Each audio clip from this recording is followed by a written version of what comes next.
Hello, and you're very welcome to episode 10 of The Fifth Court, a podcast on legal affairs presented by myself, Peter Leonard, barrister. Myself, Mark Tottenham, barrister and editor of Decisis.ie. On last week's show, we had a wonderful discussion, Mark, with Sarah Phelan, an old colleague of yours. I think you dealt with Sarah a little bit, yeah. Okay, very good. Well, she was brilliant, and she's the chairperson of the Bar Council, as everybody knows. We talked about her plans for the next 2 years, and it's just a great interview. Yeah. If you missed it, go back and listen to it. It's really, really good. Well, today we are joining you from the beautiful environs of University College Cork. Mark, look out the window. Look at all the students running around. Isn't it perfect? It's great. And we're going to be talking to Professor Ursula Kilkelly, who is the head of the College of Business and Law in UCC. She's a leading expert in the area of children's rights, and in that capacity serves as chairperson of Oberstown Detention School, the country's leading facility for juvenile detention. We're going to talk to her about life in UCC, as well as her busy, active professional life outside of the campus. But first, we're going to discuss 3 cases which you have identified from the Decisis website. To start with, we're going to look at a decision from the Supreme Court in relation to Green TD Patrick Costello's challenge to the EU-Canada trade deal. Obviously, this got a lot of attention in the media, but we're going to look at the legal aspects of it now. The case is Costello versus Government of Ireland, and in particular, you are focusing on the decision of Ms. Elizabeth Dunn in the Supreme Court. They all, what was it, 4-3, was it? I think there was 7 judgments exactly, and yes. It was 4-3 decisions, so certainly a very controversial area. So she found that it was contrary to the constitutional obligation that justice must be administered by Irish courts. Am I right in that? Yeah, essentially, what happened here is this is the EU-Canada trade deal. So the way that the deal operated was that each individual member state of the EU needs to ratify it. And the government in this case sought to ratify it almost by a sort of a whipped vote. And that wasn't acceptable, I think, to the Green Party that insisted it went through committee. And they identified a particular issue with what they call CETA tribunals. So CETA is the name of the trade deal. And these are international tribunals that deal with issues arising from the trade deal. And the problem here is that if a Canadian company invests in Ireland and, for example, finds that they are not happy with, say, Irish environmental legislation, they can challenge the Irish government not only in Irish courts but also in these CETA tribunals. And under the trade deal, if an award or a decision is made by a CETA tribunal, that is directly enforceable in Ireland. So the suggestion was that a Canadian investor in Ireland can bypass the Irish courts to get a decision against the Irish government enforceable in Ireland. And so the issue that Patrick Costello brought to the Supreme Court ultimately was, having failed in the High Court, was, does this oust the jurisdiction of the Irish courts?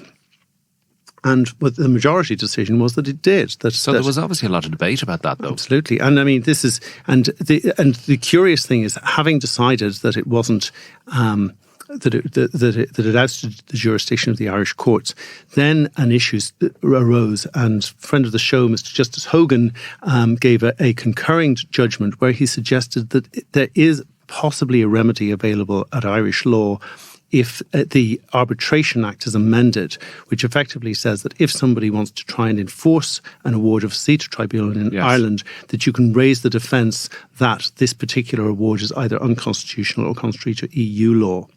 But it's only kind of a complicated mechanism, but yeah. Complicated. I mean, I think the curious thing here, I mean, this is obviously very embarrassing for the Irish government, who like to be seen as the best boys in class in the EU, but it does show that the Irish courts are in a position to challenge something that might ultimately turn out to be long-term it's supportive damage of the primacy of the Irish courts. Indeed. And that's what the Constitution says, and the Supreme Court held that. Okay, really good, Mark. Very well explained. Okay, our second case is a criminal appeal involving a case of dangerous driving, which went all the way up to the Supreme Court. This is a case called the Director of Public Prosecutions versus JD. It's a decision of Mr. Justice McMenamin. The appellant in this case had been driving dangerously, trying to evade the Gardaí. However, bizarrely, or maybe that's a little bit strong to say bizarrely, but unusually in this case, the accused had not been arrested and interviewed and found himself before the courts where he had to defend himself, etc. The trial judge felt that that was inappropriate and throughout the case gave a direction to the jury saying do not prosecute. However, the Supreme Court took a different view. Yeah. So traditionally, the prosecution had only one bite of the cherry. That if the trial failed at first instance, the prosecution couldn't appeal. There's now a provision whereby if the DPP feels that the trial judge wrongly deemed evidence inadmissible, that then he can basically appeal it, and a new trial can be directed. Now, in this case, the accused sought to challenge the prosecution on the grounds that normally you get a chance by being arrested and interviewed by the guards to put forward your grounds of defence. And the trial judge said, I've never come across a case where somebody hasn't been arrested and interviewed and given a chance to explain. Therefore, this is an unfair trial. He directed the jury to But it is kind of bizarre, isn't it? It's unusual. But the point that was made by the Supreme Court was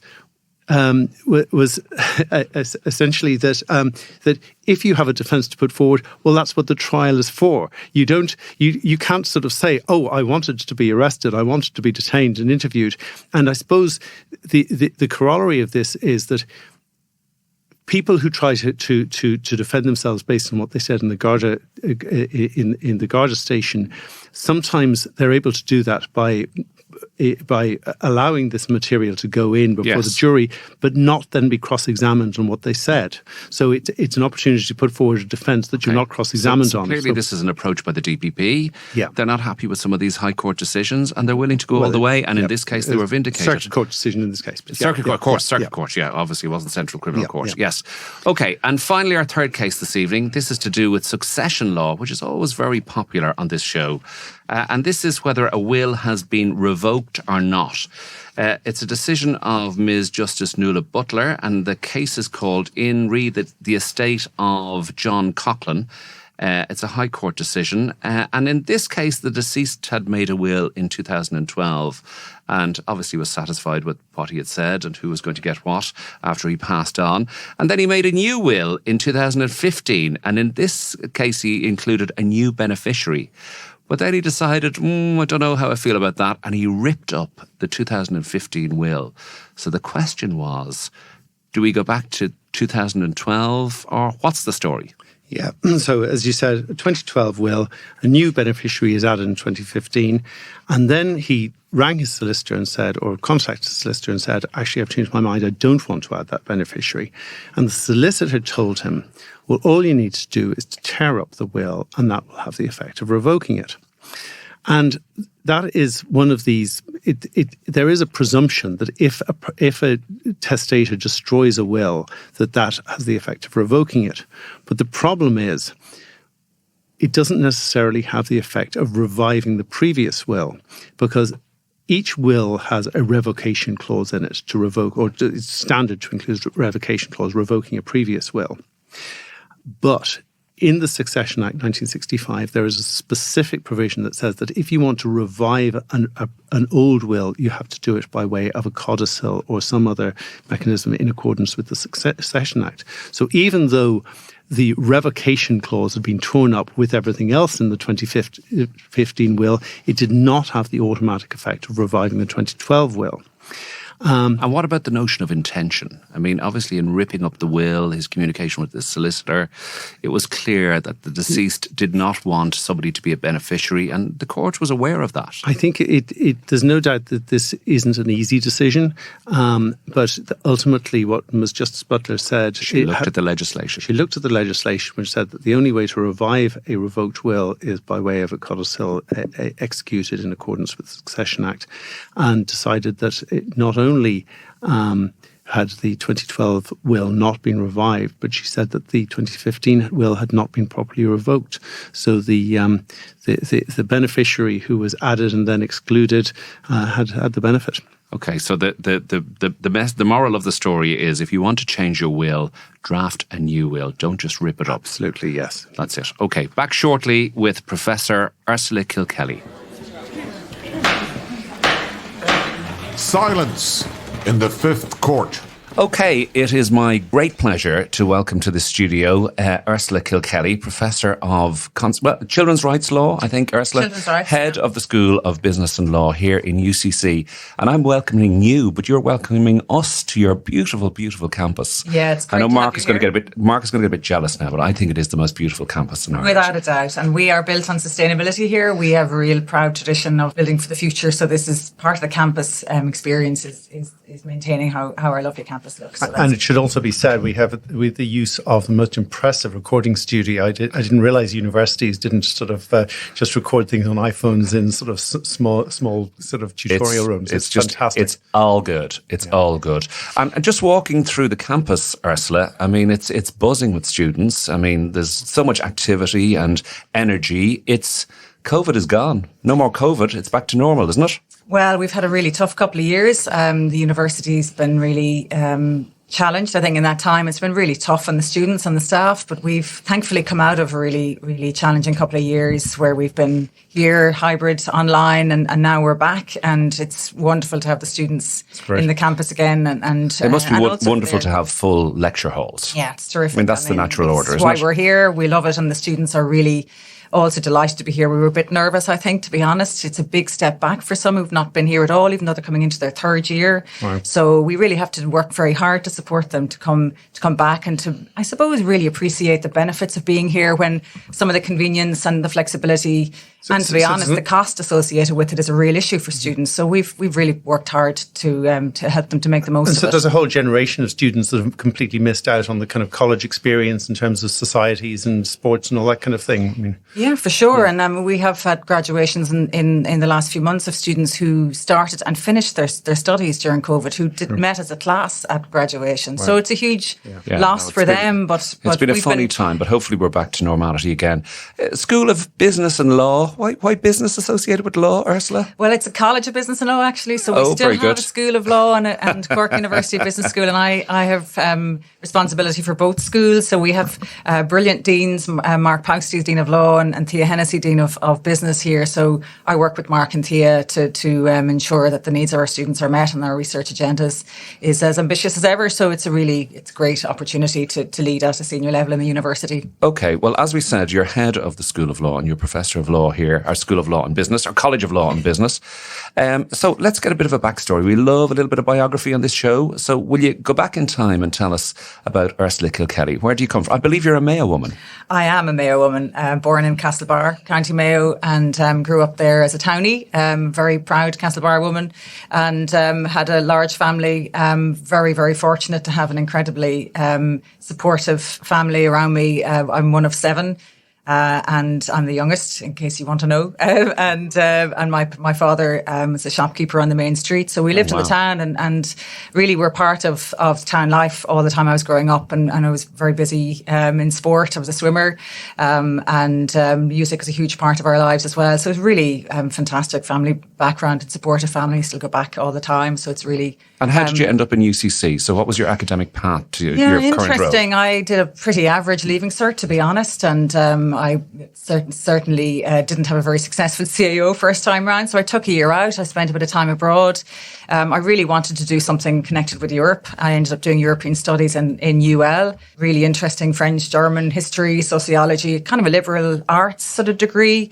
But law was a major in that degree. And that's how I kind of found my way into law, really. I don't think I'd ever have done it otherwise, to be honest. Had a year in Germany afterwards, did my PhD in Queen's on children's rights. So I really developed an interest in human rights. Lectured in Wales for a couple of years where really I was very, very well supported there too. And then was lucky enough to be appointed to a lectureship here in 1999 and became professor in 2011. And then in as head of law and then in as head of college. So I've been here for quite a while, but it's a fantastic place to work, I have to say. I love And I love the academic background. It's a really interesting and diverse kind of role to have. It's really challenging, but incredibly fortunate to be able to work with students and do the research that we do. And in terms of the current sort of law student experience, certainly when I was in college, you kind of either did law or you did something else. And as far as I can see now, it's much more common in all colleges to combine law with either business or language or whatever. What's the sort of the breakdown in UCC between pure law and law with other subjects? We still have a really strong interest in our primary law degree, or 3-year BCL, which the students then can have flexibility to take a year abroad or to do a placement. That's really, really popular. And then we have our law and language degrees, which have always been really strong, particularly law and Irish and law and French. And then we have our relatively new law and business degree, which is, again, really popular.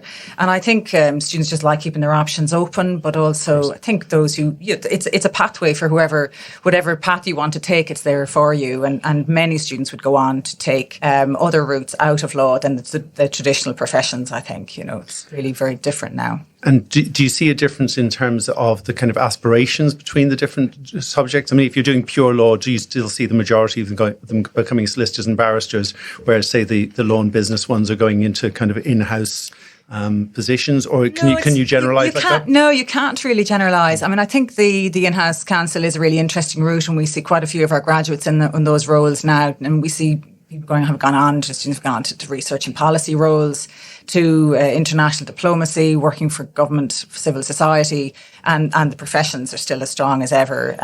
Primarily, of course, in the solicitor profession rather than in the bar, I think, for obvious reasons. When you say for obvious reasons, just because the solicitors seem to be constantly struggling to find personnel at the moment, seems to be. Yeah, and I think equally on the other side, and as we've heard from people like Catherine on the podcast, it's a challenging career at the bar. It's hard to make your way, and I think that's Tell us about the blunt reality. Yeah. Well, curious, and I am curious about this, Ursula. As you said, you kind of came into law by the back door, but then you very much got involved. You did a PhD in children's rights in Queen's, and we're going to talk a lot about children's rights as this interview progresses. But you've stayed in academia. You haven't gone down the route of being a barrister like myself and Mark here, or be a solicitor. The role of the academic, and I know you feel very strongly about that the academic just doesn't stay in the ivory tower, must get out there in the big bad world as well. Yeah, I had a choice when the day I got my scholarship at Queen's to do my PhD. I also was given a place at King's Inns, and I remember my father asking me at the time, what was the dilemma, how would it be resolved? And for me, hands down, was the PhD. I had really started to love research, and I think that was the moment where I knew where I would end up.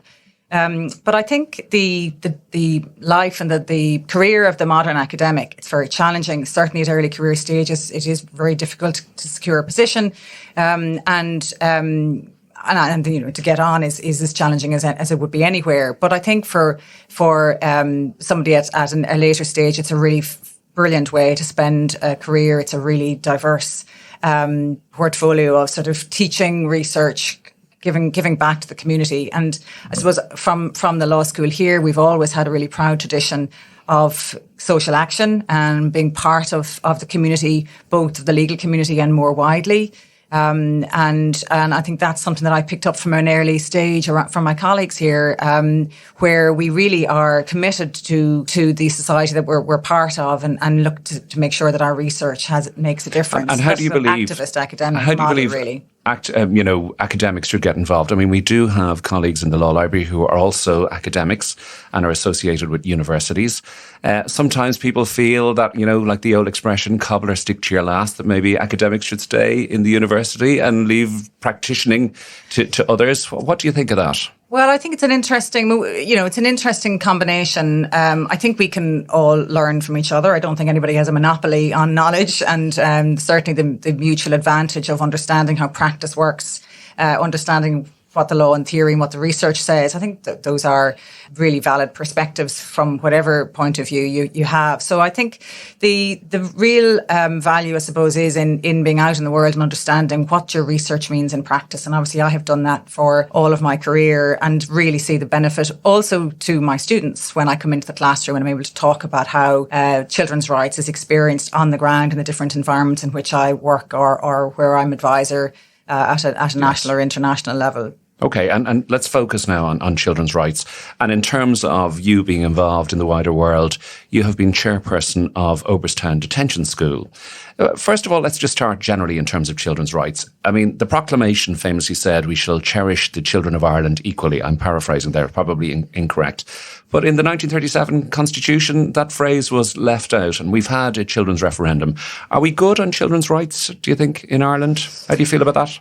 I think comparatively we've done reasonably well. I've done a lot of work internationally looking at how countries have represented children's rights in their constitutions, in their laws and in policy. And I think the constitutional amendment, while something of a disappointment at one level, I don't think it went far enough.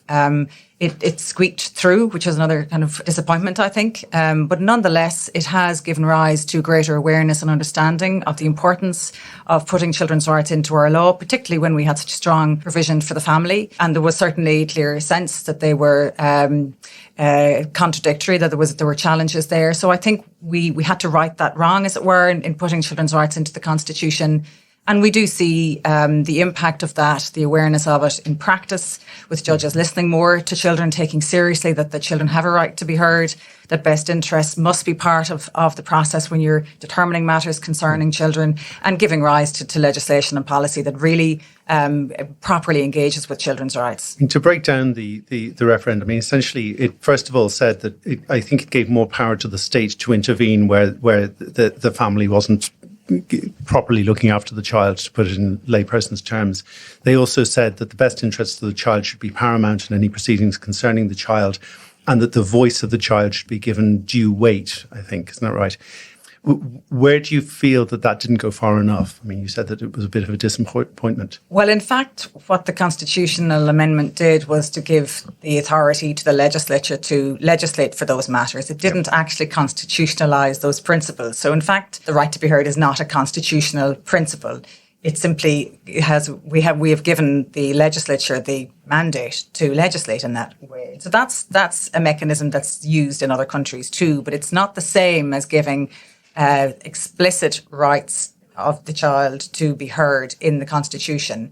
Where I think it is really positive is the open-ended clause where we do recognise that children are rights holders under the Constitution, equivalent to the phrase that's in 40.3. And I think that was really positive. I've liked to have seen more substantive rights given to children in particular. I think given our history, and it's a live issue at the moment, I would like to have seen the child's right to protection from harm given explicit protection. I think we have a lot to do in that space still, and I think certain other Does everybody not have protection from harm? I mean, how would you give more protection from harm to a child? Well, I think calling it out as an explicit right would make a real difference in terms of the profile of the right of the child. Do you mean more in terms of recognising the vulnerability of a child? Completely, and I think that's been proven. That and again, giving also the authority to the state to give preeminence to the right of the child in that area vis-a-vis the rights of others. I think that's where it's really important. Okay, and the Children Act that came in 2000, am I right? 2001. 2001.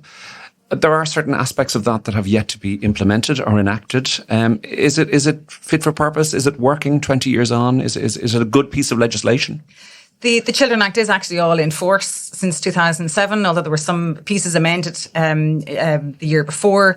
It's proven to be remarkably resilient as a piece of legislation, and I think overall, while there are some gaps and areas where we might want to keep looking at, and it is being reviewed at the moment, I think it has proven to be a good modern framework for youth justice in Ireland for the treatment of children in conflict with the law. Some very progressive elements, I think, probably yet to be fully resourced. But I think we start to see in the transition of the system with greater use of diversion from court, with greater use of community sanctions and supports for children who are found before the courts, and equally then a really modern detention facility for those for whom the ultimate sanction is warranted. And that's Oberstown. And you have served as the chairperson of Oberstown. Are you still serving in that role? I am. Okay. And what's that like? It's a huge privilege. On the one hand, it's a really incredible opportunity for me to bring all of my knowledge to bear in a really practical way. It's a very significant leadership role, and it's a very challenging role to be in. it has been through its journey over the last number of years, and where Pat Bergen and I, the former director, have written about that in our recent book. Yes. It has been a real journey towards, I suppose, the question I would, where I would reflect on it is really in relation to translating policy into practice. This is a story of how you implement policy. And that's really difficult because there are all sorts of different elements to the process that you can't always control. What's interesting about Oberstown, I think, is we had the legislation, we had policy, we had resources. And then it was really down to the leadership of Oberstown to bring all of those together to make this a modern, fit-for-purpose facility for children. And is Oberstown under the auspices of the Irish Prison Service, or is it a completely different organisation? No, it's under the auspices of the Department of Children, and it always has been in the modern era. And I think that's been really significant. The leadership, the fact that it fell under the Department of Children, was considered and is considered a children's facility, has been very significant in the shaping of the facility in the mould of a childcare service rather than a prison environment. And that child-centred ethos has been really critical. That's in our legislations, in our policy. That's the expectation in the staffing, in the way it's resourced. All of that's really important. And so if a child is in Oberstown and they reach the age of 18, is it? I think they then transfer onto a prison but they're still considered to be in detention rather than serving a sentence. Is that correct? They move to transfer to the Irish Prison Service in around 8 or 18 and a half if they've got longer sentences. And are you happy with how the transition works between the two institutions? It's as good as it can be. We've worked really hard to support and prepare young people for that move. In one way, nothing will prepare them for that move because Oberstown is a very different facility. It's very much centred on their care. They have a voice, they have a right to participate in the decisions that are made about them while they're there. It's a hugely well-resourced therapeutic environment. There's a huge amount of opportunity for vocational training and education. So it's very very rich and positive environment. Prison is, as you know, is a much more difficult adult-focused facility, and as I said, in some respects, nothing will prepare young people for that. What we have to do under the Youth Justice Strategy, I think, is really stretch our thinking in relation to the 18 plus and where that level of protection goes. You know. Isn't it the case under the Children Act that the director of Oberstown is acting in loco parentis for the children that are within his care? And it's called a school and it's staffed by teachers, but it is also a detention facility. And, you know, in one way, is this a kind of a positive spin on it? Can you give us the distinction between the school and a prison? You know, other than the fact that the people that are there, the young people that are there, are under the age of 18 years of age. The entire ethos is different. You're right. We have teachers. The staff are not prison staff. They're residential social care workers. Their backgrounds are in childcare and child development. It's a very well-resourced facility, so the number of care staff to young people is much higher than you'd see in a prison environment. There's more communal living than you would find in a prison. There's more facilities, I think a more structured environment. The young people go to school every single day. Their days are full of activity and therapeutic programs and work on offending behaviour and so on. So it's a very focused facility that it really looks after their needs. When they're assessed, they come in when their needs are assessed when they come in, and then there really are placement planned through in cooperation with families as well. So that's another really significant part of that. There have been a number of High Court actions in relation to incidents that have occurred on Oberstown, and obviously there have been riots. They're well reported in the newspapers. Certain things have been set on fire. These things happen. And then it's the response of the school to these incidents and how they are managed. And there have been certain cases in the High Court and have gone beyond the High Court in relation to the children's human rights. Yeah. There have been times when they were isolated, for example, in order to try and bring calm to the situation. What do you make of those decisions? They've always generally been very favourable towards Oberstown, but, you know, the issue of human rights of the detained child. This has been one of the challenges. How do you make sure that these rights are given effect, they're implemented appropriately in the detention environment? I mean, the cases that you're talking about were largely in 2017, which followed the instance in 2016. And I think what I would say about that is First of all, it was really important that children had access to justice, that children were able to hold Oberstown to account for their treatment. I think that's really important. And secondly, for us, and certainly as the chair of the board, my responsibility was not just to see that through, but also to make sure we learned from that process. So I commissioned a review of the legal case so that the learning could be drawn out. And if you look at cases that have been taken against us subsequently, we have been shown to respond to the learning that the Justice Rafferty in particular set out around the procedural safeguards, the reporting, as well as a better care. And our statistics in relation to the use of separation are a fraction of what they were back then. We've really looked to transform the environment, the culture, the organisation. So it's a learning process. It's really important. How do we compare internationally? I mean, Ursula, you wear a number of hats. I know you're a visiting professor in the University of Leiden. How does Ireland perform in the area of juvenile detention when we compare ourselves with other states? Well, I think thankfully now we compare very favourably. I think where other states really struggle is in relation to the older children. In many states, even the very progressive ones, those 16, 17-year-olds are in adult prison already. Also, I think we are favourable in having in Oberstown all children under 18, regardless of what their offence. In other jurisdictions, those children are separated out. The more serious offenders are separated out and don't receive the kind of child-centred care that we have. The numbers of children in detention are remarkably low here, and they are falling all over the world. That's part of an international trend. But that also, and the extent of the therapeutic environment that we have, again, is fairly unrivaled. I think the other piece where we really stand out, and something we talk about in our book, is the extent to which we've oriented the sort of service that supports around young people themselves, giving them a say in the day-to-day in the running of their units. And this has been shown to really be important for them to realise the expectations on them, but also to learn that they can have some control over what happens to them, and they have a responsibility to respond to that then. And looking at it from the other direction, do you think the prison service itself could learn from the Oberstown experience? I mean, if somebody is imprisoned aged, say, 18, 19 or 20 and goes straight into an adult prison and they don't have the kind of pathway that you're discussing, do you think, I mean, they're the same age as the people you're teaching every day. I mean, would they benefit from something similar to the Oberstown experience? Yeah, there's no question, but that there are good lessons from those who are 18, 19. And we see that in other countries where the more progressive countries, like the Netherlands is a good example, have a separate regime or separate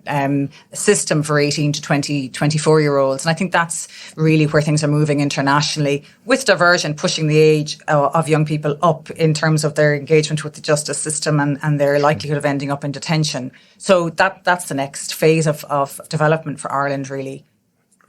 Okay, well, and I should mention your one of your many publications, and you very kindly gave me a copy here, Advancing Children's Rights in Detention. And this is a book that you wrote with Pat Bergen, who I think has moved on now, but he was the director of Oberstown for a very long time. Okay, final question on children's rights. Roderick O'Gorman, I believe, is the Minister for Children in this country at the moment. Right. If you could sit him down in this small studio, what would you say? Roderick, will you do one thing?